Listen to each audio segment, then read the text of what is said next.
There was a word. Word was with the Lord. And word was Lord himself. இதுதான் பைபிளுடைய opening sentence.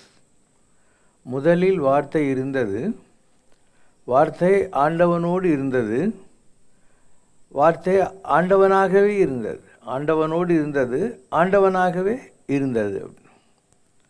உலகத்தில் ஓசை ஒலியலாம் ஆனாய் நீயே என்று தேவாரம் சிவபா பரம்பொருளை பற்றி சொல்கிறது. இந்த உலகத்தில் இருக்கிற சவுண்டு எல்லாம் நீ தான், ஓசை ஒலி எல்லாம் ஆனாய் நீயே அப்படின்னு. எதுக்காக அந்த சவுண்டுக்கு அவ்வளோ பெரிய பவர் கிடைக்கிறது அப்படின்னா, பல உதாரணங்கள் சொல்கிறேன் நான். ஒன்று ஒரு கொள்ளைக்காரனாக இருந்தான். அவன் பேர் ரத்னாகரன்.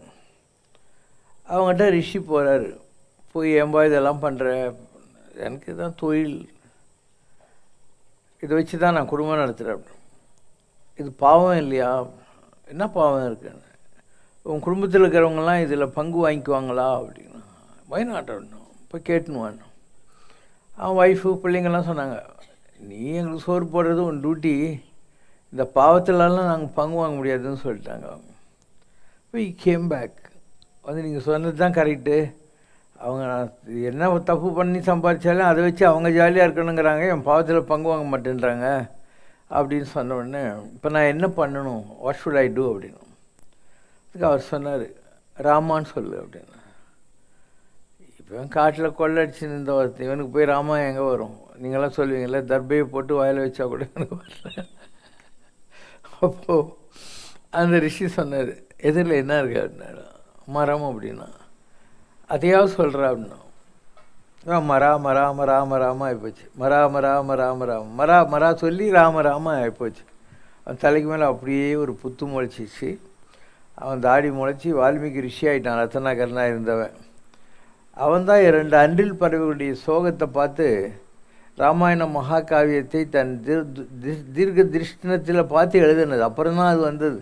ஒரு ட்ராமா நடக்குதுன்னா அந்த ட்ராமாவுக்கு முதல்ல ஸ்க்ரீன் பிளே எல்லாம் நான் எழுதிடுவாங்க, அப்புறம் தான் அதில் யார் எந்த ரோலுன்னெலாம் பார்த்து கொண்டு வருவாங்க. அதனால் முதலில் எழுதப்பட்டது ரத்னாகரனாக இருந்து வால்மீகி என்ற ரிஷியாக மாறிய அவனுடைய அன்றில் பறவைகளுடைய சோகத்தை பார்த்து அவன் எழுதிய காவியம் அதுதான் வால்மீகி ராமாயணம் சொல்லக்கூடியது.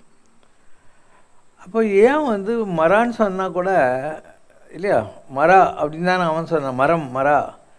அவனுக்கு எப்படி அந்த ஆற்றல் கிடைக்கிது அப்படின்னா, அந்த மரா கூட கடவுளுடைய பீஜாட்சரம் தான். குமரா அப்படின்னா, கு என்றால் இருட்டு, குரு. மரா அப்படின்னாக்கா இருட்டிலிருந்து வெளிச்சத்துக்கு வரக்கூடிய, மரணத்திலிருந்து மரணம் இல்லாத.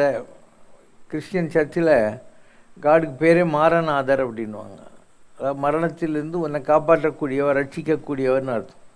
இப்போ முருகப்பெருமானுடைய பேர் என்ன? குமரா.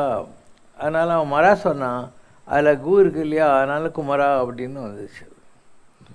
இப்படி ஒவ்வொரு விஷயத்துலேயும் 1000 அர்த்தங்கள் இருக்குது.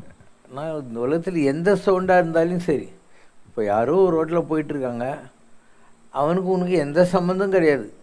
ஆனால் நீ சும்மா நான் எப்படின்னோடனே அவன் திரும்பி பார்ப்பான். அவனுக்கு நல்லா தெரியும், அவன் இந்த ஊருக்கே ஸ்ட்ரேஞ்சராக கூட இருப்பான், அவன் யாரையும் எதிர்பார்க்கவே இல்லை, ஆனால் கை தட்டினோடனே திரும்பி பார்க்குறான் இல்லையா. எதனால்? எவ்ரி சவுண்ட் ஏ ரியாக்ஷன் அங்கேருந்து வருது. அதனால தான் ஓசை ஒலியலாம் ஆனாய் நீயே அப்படின்னு. ஒரு குரு இருந்தார்.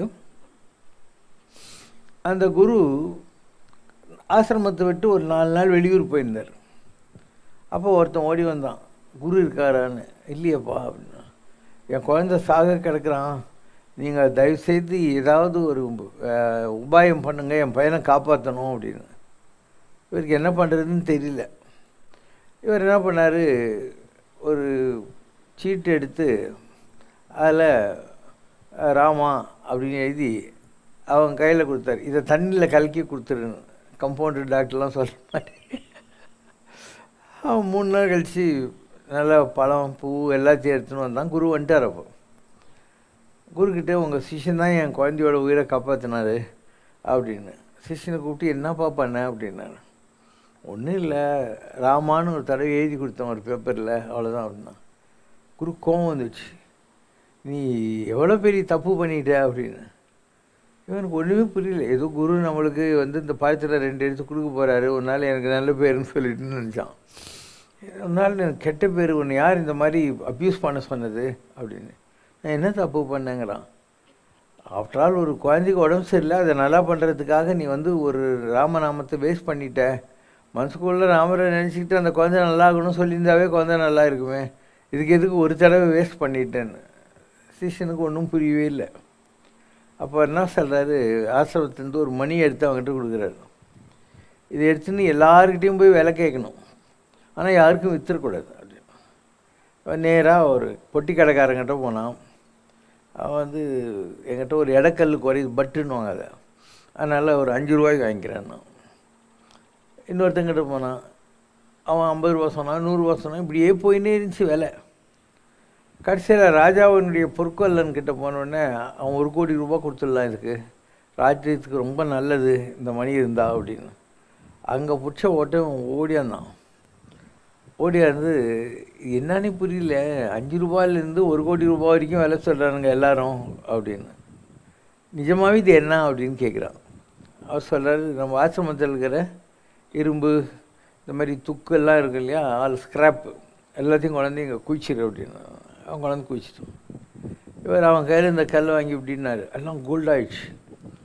சொல்கிறாரு, உலகத்தில் இருக்கக்கூடிய எல்லா பேஸ் மெட்டலையும் கோல்டாக மாற்றக்கூடிய ரசமணி இது, ஆல்கமி அப்படின்வாங்க அதை.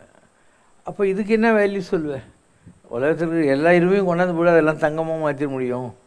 அந்த மாதிரி ராமநாமம் உலகத்தில் இருக்கிற எல்லா கெட்டதையும் மாற்றிட்டு போயபழையும் பூதருவான் நின்றனவும் தீயினில் தூசாகும், அதுதான் வேலை. அதனால் இதுக்கு இவ்வளோ பவர் இருக்குது அப்படின்னா. பகவத் நாம போதேந்திரன் ஒருத்தர் இருந்தார்.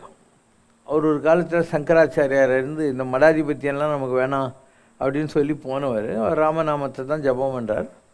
இன்றைக்கி கூட நீங்கள் கும்பகோணம் போகிற வழியில் கோவிந்தபுரம்ங்கிற இடத்துல பகவத் நாம போதேந்திராள் அவர் அந்த இடத்துல கோவிந்தபுரத்தில் சமாதியில் உட்காந்துருக்கார். நைட்டில் நீங்கள் போய் படுத்துக்கிட்டாக்கா, உங்களுக்கு நம்பிக்கை இருந்தாக்கா சமாதியிலேருந்து ராம் ராம் ராம் ராம் அப்படின்னு சத்தம் வந்துக்கிட்டே இருக்கான். ஜீவசமாதி அவர் ராமநாமத்தோடு போய் உட்காந்தவர். And once you was travelling in north India. அப்போ முஸ்லீம்கெல்லாம் ஆண்டுக்கிட்டு இருந்தாங்க. அந்த காலத்தில் முஸ்லீம்ங்க என்ன பண்ணுவானுங்கன்னா, ஒரு அழகான பொம்பளையை பார்த்தா அவளை தூக்கின்னு போடுவானுங்க. அந்த அவங்க ராட்சியம் நடந்ததுனால இந்த ஹஸ்பண்டுங்கெல்லாம் இருக்கிறானுங்கள, இவங்கெல்லாம் சண்டைலாம் போட்டு அந்த மாதிரிலாம் பண்ண மாட்டானுங்க. அவ்வளோதான், அவள் லைஃப் இன்னும் டூம்டு. அவன் காட்டுக்குள்ளே கொண்டு போய் அவளை கற்பழிச்சிட்டான். அந்த நேரத்தில் கணவன்காரன் அவளை தேடி போகிறான் காட்டுக்குள்ளே. நான் தான் கையாலாகாதவன், என் கண்ணெதிரிலேயே என் ஒய்ஃபை ஒருத்தன் கூட்டின்னு போகிறான்னா அதை உன்னை காப்பாற்ற துப்பு இல்லாமல் இருந்தேன் இல்லையா, அதனால் வா நான் உங்கள் குடும்பம் நடத்துகிறேன், என் மேலே தான் தப்பு அப்படின்னா. ஓ ஐயோ மகாபாவம் அப்படிங்கிற அந்த காலம் ஆர்த்தடாக்ஸ். பகவத் நாம போதேந்திராள்கிட்ட பஞ்சாயத்துக்கு போகிறாங்க இவங்க 2 பேரும். சாமி பாருங்கள், நான் குடும்பம் நடத்துகிறேன்றே இவன் வேணாங்கிறான்ட்டு. அப்போ ராம போதேந்திராள் என்ன சொல்கிறாரு, எதிரில் இந்த குளம் இருக்கு, இதில் ராமான்னு சொல்லிவிட்டு ஒரு தடவை முங்கிட்டு வாமா. அவள் துலுக்கு ட்ரெஸ்ஸில் இருக்கா, புர்கா, இந்து தான், ஆனால் துலுக்கு ட்ரெஸ்ஸில் இருக்கா. ராமான்னு சொல்லிவிட்டு தண்ணிக்குள்ளே போயிட்டு வெளியே வர்றாளா, குங்குமத்தோடு பூ வச்சுன்னுட்டு புடவை கட்டின்னு வர்றாவா. அப்போ சொல்கிறாரு, ராமர் எக்ஸப்ட் பண்ணிட்டாருப்பா, நீ போய் இவரை கூட்டின்னு போய் குடும்பம் நடத்து அப்படின்னு சொல்கிறார் அவர். நிஜமாகவே நடந்த நிகழ்ச்சி இதெல்லாம். இப்படி பல விஷயங்கள் இருக்குது. வெறும் கடவுளுடைய பேரை சொல்லி இந்த உலகத்தில் எவ்வளோ விஷயங்களை சாதித்த எத்தனையோ மகாத்மாக்கள்லாம் இருக்கிறாங்க.